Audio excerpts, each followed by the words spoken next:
Fanny Poupa, elle m'a rappelé sur mon pote, Osa Kotoyo. Ndenge ezali na master na ngai perigola jésus de grâce ezali makambo ya kondokoditando.blogspot.co.uk. Ouais, ndenge kaka ezali makambo ya kondokoditando.blogspot.co.uk. Soyez les bienvenus. Bienvenue. Okosepela. Okosepela. Folele baba, folele baba, folele baba, folele baba, folele baba, folele baba, folele baba, folele baba.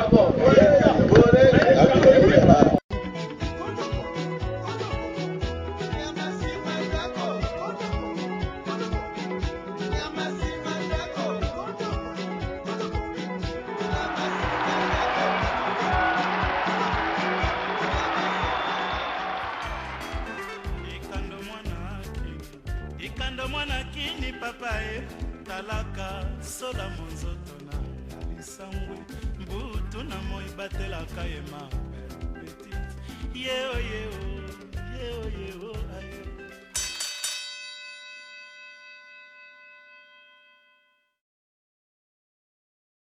Non, on pose une question. On a éclairci yo. Comment dire? C'est bien notre tout le monde. Franco, on doit se le dire.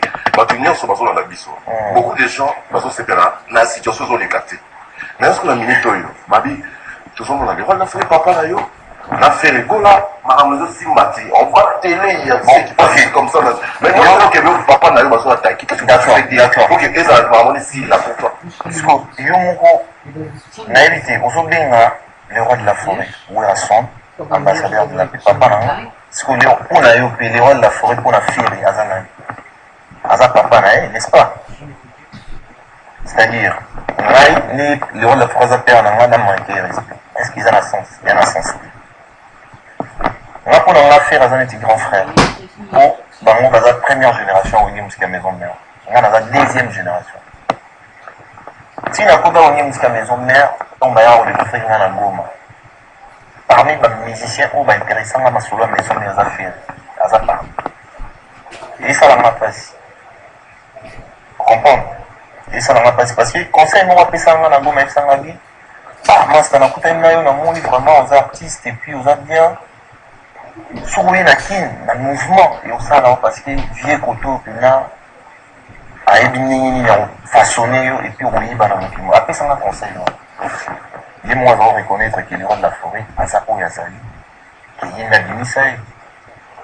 Et puis je fais un conseil nous peut-être on va la couper ça pour par rapport à ma camoine. On l'a pété dans le moment publiquement. Parce que quelque part pas un grand frère. Est-ce qu'on a l'accès qu'il a à respecter tant que grand frère? Ce qu'on y est à respecter les rois de la forêt tant que père n'a il a à respecter tant que grand frère. Il est à respecter les rois de la forêt tant que papa n'a ici. On a pas manqué à respecter. C'est pour ça que moi, petit frère, n'a manqué respect. C'est qu'on y a grand frère. C'est qu'on y a les gros on doit manquer à papa. Comme papa il dit qu'il a bien, n'a pas manqué de grand frère Gati. N'a pas c'est un conseil que à se corriger. C'est tout. Et puis, ces gens-là, des détails, nous sur ça, là, comme un grand frère, on s'en a TVT. Voilà, c'est comme ça. Voilà, chers auditeurs, vous avez pris quelques éclaircissements par rapport à vos gars, j'ai aimé, réflexion naïve. Mais bon, on va parler un peu maintenant sur ta maison mère, surtout déjà, dans le but, tu titres la c'est quoi, et les mots de toi, avant vous déjà pour ta chanson. Ouais, donc,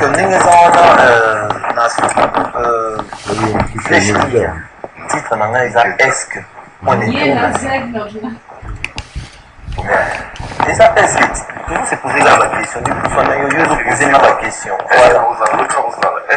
voilà donc on va toujours en se posant des questions mais comme thème nanga en matière d'amour mais déception encore une fois eza que la chanson on a dédié na te nanga Papi Matarata là eza figurante na kati azomituna est-ce que il y a un mwana mokili kaka po amonaka bwale na love ndenge eza la question toujours déception par rapport à l'amour. Ouais, et ça m'a remonté tous les jours. Parce que tout le monde ça dit. Il y a un monde qui s'en a nuit et chaud. Et bien, t'as perdu trop. Naza mutu. Bon, on a mis Naza mutu, c'est normal. Peut-être des exemples comme encore. Et ça va plus mieux pour s'exprimer. Bon, ce que ça y est, par exemple, le maman n'a pas l'inspiration aussi bonite. Mais bon, on s'est inspiré car dans la réalité, nous sommes dans la société, les faits sociaux, nous sommes en matière d'amour. C'est un peu moins témoin parce qu'ils ont chanté mon travail, on a parlé, mais en même temps, les gars, ça va travailler dans ce groupe pour une image, artistiquement. Voilà, j'étais d'abord à saluer aussi Tony Lokabongo, la coach, qui est vraiment branché dans le beat, coach, Oiseau Somba, toujours. Je compte vraiment 500 chanter, Oiseau Tour. Bon week-end à vous, et surtout à Joe Ngangi, surtout je saluer aussi Herméline Ndita, Motemaya, Michongole. Bon anniversaire à toi, bon anniversaire à Grace Malumba. Donc, bon anniversaire, donc il n'a pas écrit Herméline Ndita, Motemaya, Michongole. C'est bien fait, quoi. Donc, on fait, c'est bien. Ok, mais bon, gars, parlons-nous aussi surtout un mot de ta part. Musique, attendez-nous pour ça. Combat dans la montée. T'es dans le question. Posez notre question. Sinon, on a une réponse. La musique congolaise en général. Voilà. Et ceux qui sont et ça veut dire qu'on va se défendre valablement. Mais ça va se faire qui sa musique, il a dit ça. Ta lecture par rapport à ça. Bon, on dit, et ça n'a pas ma question est sous. Il faut tout le monde, mais moi, mon cabet à Munda, pas pour le pays, Badina.